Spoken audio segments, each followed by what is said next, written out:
Good evening বন্ধুরা। হাঁটতে হাঁটতে চলে এলাম নদীর পাড়ে।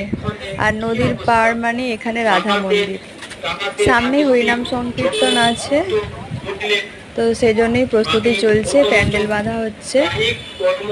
আর এই রাধা মন্দিরে প্রতিদিন সন্ধেবেলা গীতা পাঠ হয়, বয়স্ক মানুষরা আসে শুনতে। আর তারপর হয় সন্ধ্যা আরতি, প্রসাদ বিলি করা। এখানে রাধা কৃষ্ণ দেখো ভিতরে মূর্তিটা আছে, এছাড়া ছোট ছোট গোপাল আছে। এই দাদুটা গীতা পাঠ করছে।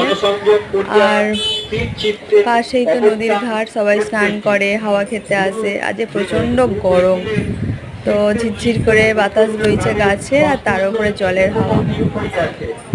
মাঝে মাঝে চলে আসি, সব সময় আসি না। আগে একদমই আসতাম না যখন একা ছিলাম, আর এখন ওইখানিকে নিয়ে আসি, ওর একটু ভালো লাগবে, আমারও ঘোরা হবে সেই সূত্রে। আর এখানে সবাই এসেছে দেখো নদীর পাড়ের হাওয়া খেতে। এই তুলসী মঞ্চটা আমার খুব ভালো লাগে, এটা যেন একটা আলাদা সৌন্দর্য নদীর ধারে। দুদিকে দুটো ঘাট আছে, নদীর ঘাটের কাছে নৌকা বাঁধা আছে। নাইটে যখন যাই দেখি সে জলে ঢেউয়ে নাচে। এটা হচ্ছে রবি ঠাকুরের সহজ পাঠে, আমরা মনে হয় পড়েছিলাম, ভুলে গেছি, সহজ পাঠই মনে হয়, হ্যাঁ।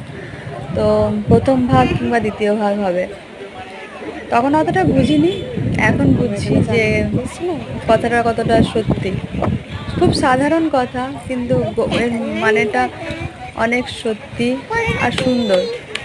নদীর ঘাট আর নৌকা জলের ঢেউয়ে তুলছে, এখানে ঢেউগুলো আসছে নদীর ঘাটে।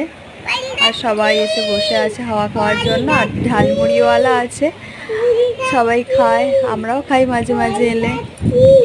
তোমাদের কার কার নদীর ঘাটে আসতে, মানে নদীর ধারে হাওয়া খেতে আসতে ভালো লাগে বলো?